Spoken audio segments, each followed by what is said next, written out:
Hi friends, it's Vivian, and today I'm going to be cooking for you. So guess what?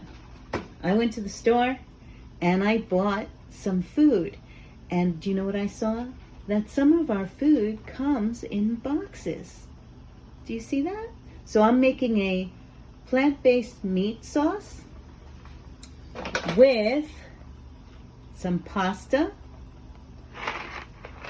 and inside of the pot I have spinach, onions, zucchini, hot peppers, tomatoes, mushrooms, spinach, garlic, onions, and I'm cooking it all together to make the meat sauce. I'm also adding in some tomato sauce. This shape is called a cylinder. Now, if you noticed, these two boxes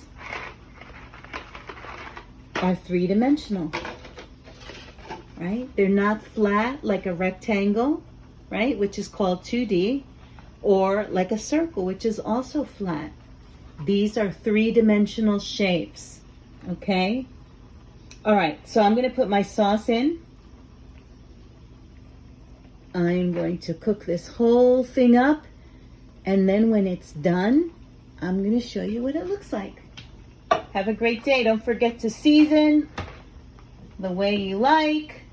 And if you make food that comes out of a box, will you please send me pictures and a video?